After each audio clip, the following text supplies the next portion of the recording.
ఇన్ని వీడియోస్ చేస్తూ ఉన్నారు. సో వీడియోస్ చేస్తున్న టైంలలో సో మనల్ని పొగిడే వాళ్ళు ఎంతమంది ఉంటారో మనల్ని తిట్టే వాళ్ళు కూడా అంతే మంది ఉంటారు. ఆ ఒక నెగిటివ్ కామెంట్స్ అనేది వచ్చినప్పుడు హౌ యూ విల్ రియాక్ట్? అది నేనే రియాక్ట్ అవ్వనండి. ఎందుకు రియాక్ట్ అవ్వాలి? ఆ! చేసేవాడికి నీకు సిగ్గులేనప్పుడు నేను ఎందుకు రియాక్ట్ అవ్వాలి?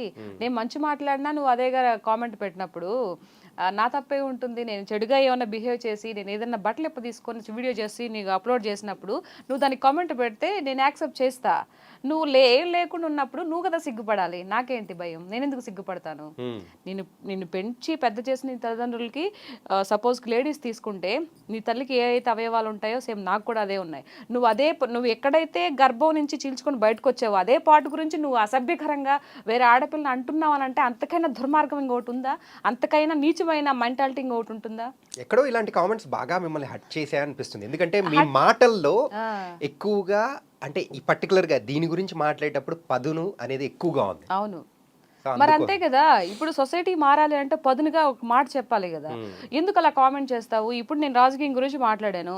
నేను ఇప్పుడు ఈ విషయం వచ్చింది కాబట్టి చెప్తున్నా. రఘువరన్ బీటెక్ లో ఒక డైలాగ్ ఉంది, పెద్ద డైలాగ్, లెంతీ డైలాగ్ ఉంది. నా వర్షంలో నేను ఏదో డైలాగులు నేర్చుకొని అటు పెట్టాను. దానికి కూడా బండ బూతులు తిట్టి ఎంత బండ బూతులు కామెంట్లు తిట్టారు. కాదు, హ్యాపీగా మీరు మూవీస్ ఇలా అన్నీ చేసుకుంటూ వెళ్తున్నప్పుడు మధ్యలో పొలిటికల్ దాని గురించి అవసరమా అండి? అది నాకు చాలా అవసరం అండి. ఎందుకంటే అంతగా అది అంతే కదా. ఇప్పుడు స్వతంత్ర సమరంలో ఇప్పుడు మీరున్నారు, స్వతంత్ర సమరం అని చెప్పేసి మీరు అనుకుంటున్నారు, కానీ ఒకటే నేను ఫర్ ఎగ్జాంపుల్ చెప్పాలి కదా. అంటే ఇది ఒక్కటి నేను అడగండి. ఏంటంటే అరే మనకంటూ ఒక ఫేమ్ కావాలి. సో ఏదో ఒకటి ఒక పాయింట్ అనేది లాగి మనం కూడా ఒక ఫేమ్ అనేది అవ్వాలంటే దిస్ ఈస్ ద మీడియం అని కూడా అనుకునే వాళ్ళు కూడా ఉంటారు కదా. సో ఇది నేను అనొచ్చు. సో దాని గురించి మీరేమంటారు? చాలా మంది అడుగుతారు, నీకు పాలిటిక్స్ ఎందుకు అని. ఇప్పుడు కడుపులో నుంచి బిడ్డ బయటకు వచ్చేటప్పుడు తల్లి అనుకుంటుందా వీడు పలానోడు అవుతాడని చెప్పి కంటుందా? లేదు కదా. బిడ్డను కంటుంది. వాడు పెద్ద అయిన తర్వాత వాడు ఏం అవ్వాలో వాడు అవుతాడు. ఇప్పుడు అందరు నీకు పాలిటిక్స్ ఎందుకు అని అంటే, ఇప్పుడు సపోజ్ జవాన్లు తీసుకుందాం, బార్డర్లు ఎవరైతే కాపలా కాస్తున్నారో, ఇప్పుడు మీకు కొడుకు పుట్టాడు అనుకో, మీ కొడుకుని మీరు వాడికి ఇష్టం లేకపోయినా పంపించగలుగుతారా? దానికి ఆ ప్యాషన్ ఉంటేనే, అతని ఇష్టం ఉంటేనే పంపిస్తారు. కొందరు ఏంటంటే నా బిడ్డలు కాదు పక్కింటి బిడ్డ వెళ్తే బాగుండు అని అనుకుంటారు. సో అక్కడ ఉండి ఇది చేయాలంటే ఏ టైం ఎలా జరుగుతుందో తెలియదు కాబట్టి ఇది అక్కడ ప్రాణాలు కూడా పరిస్థితి వస్తుంది కాబట్టి అలా అనుకుంటారు. కానీ ఇప్పుడు అలా అందరూ అనుకొని ఉంటే ఈరోజు జవాన్లు ఉండేవాళ్ళ కాదు కదా. సో ఏదైనా ఒక పొలిటికల్గా ఉండి ప్రజల తరపున మాట్లాడాలి కాబట్టి నేను మాట్లాడుతున్నా. నాకు ఇది అనిపించింది. మరి అది భగవంతుడు ఇచ్చాడో ఎవరిచ్చాడో నాకు తెలీదు. కానీ ఏదైనా నేను నాయకులను అభిమానించే నాయకుల గురించి ఎప్పుడు మాట్లాడలేదు. వాళ్ళు ఎవరైనా సరే నాకు బాబు గారన్నా బాగా అభిమానం, పవన్ కళ్యాణ్ గారన్నా బాగా అభిమానం. రేపు వాళ్ళు ఏదైనా మిస్టేక్ చేసినా అడిగే, నేను ఆల్రెడీ మొన్న తిరుపతిలో జరిగినప్పుడు మీరు నా వీడియో చూసే ఉంటారు, లైవ్లో పెట్టి మాట్లాడాను. అసలు ఎంత మాట్లాడానంటే నాకే తెలియదు అసలు నిజంగా నేనైనా మాట్లాడిందని.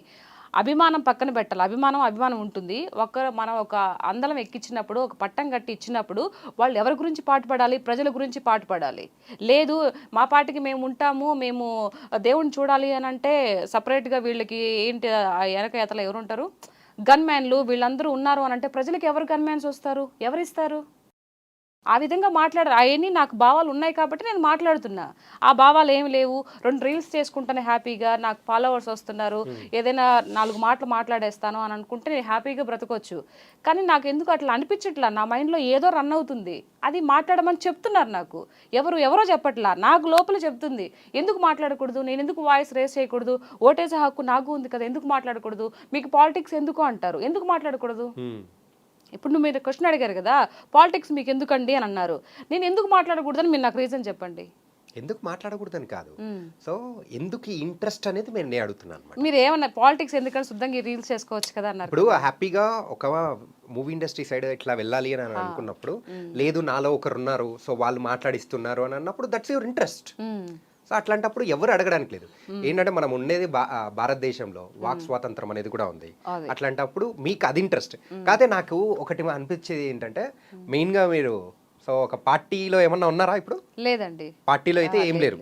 సో పార్టీలో లేరు కాబట్టి ప్రజల పక్షాన మాట్లాడుతున్నారు. సో ప్రజల్లో ఒకరిలాగా మాట్లాడుతున్నాను. ప్రజల్లో ఒకరిలా మాట్లాడుతున్నారు. తొందరలో ఏదో ఒక పార్టీ కండువా కప్పుకోబోతున్నారని, అంటే లైక్ స్పోక్స్ పర్సన్ గా కూడా ఒక 10 years తర్వాత చూస్తామేమో అన్నట్టు మీ యొక్క జర్నీ అనేది ఆ వైపు అనిపిస్తూ ఉంది. అవునండి. అంటే రావచ్చేమో దాన్ని మనకు తెలీదు. సో, నేను అక్కడి నుంచి ఈ పార్టీ పాయింట్ 10 ఇయర్స్‌లో మిమ్మల్ని మేము ఇండస్ట్రీలో ఎక్కడ చూడొచ్చు అని అనుకుంటే బదులు మిమ్మల్ని ఎక్కడ చూస్తే బాగుంటుందనే దానికి ఇదే అనిపిస్తుంది. అవునా? ఓకే. మేబీ అది రాతలు రాసి పెట్టుంటే వస్తుందేమో తెలీదు కదా! మీ యొక్క జర్నీ అలాగే ఉంది కదా? తెలియట్లేదండి నాకు. లేదు లేదు లేదు లేదు. మీరు చెప్పాలి సీత గారు. ఏంటంటే మీరు అంటే మీ మాటలు కానీ, సో మీరు చెప్పే సమాధానం గానీ కంప్లీట్‌గా ఇటువైపే ఉంది. ఓకే. నేను మీతో కూర్చొని ఇంటర్వ్యూకి ఒక పర్సెప్షన్‌లో వస్తే, మీరు నా పర్సెప్షన్ కంప్లీట్ చేంజ్ చేసేసారు. Okay. So is it true or not? అంటే రాజకీయం వైపు అడుగులు వేయాలని ఉందా లేదా? అంటే నేను తెలియకుండానే దీంట్లోకి అడుగు పెట్టాను. ఇప్పుడు తెలిసిన తర్వాత ఏదైతే అదవుతది. ఎనక్కి నేను గివ్ అప్ అవ్వను. తీసుకోను. ఎనక్కి వచ్చే అలవాటు నాకు లేదు. అది ఏదైనా సరే తాడో పేడో అంటారు కదా! చావైనా బ్రతికైనా ఒక అడుగు ఏసాను కాబట్టి ఇంక అలాగే ముందడుగు ఏస్తాను. నా వెనక నాకు ఎవరైనా సపోర్ట్ వచ్చినా పర్వాలేదు, రాకపోయినా పర్వాలేదు. నేను ఎవరినైనా విమర్శిస్తానండి. అది అభిమానించే వాళ్ళు కాదు, అభిమానించని వాళ్ళు కాదు. ఎవరినైనా మాట్లాడతాను.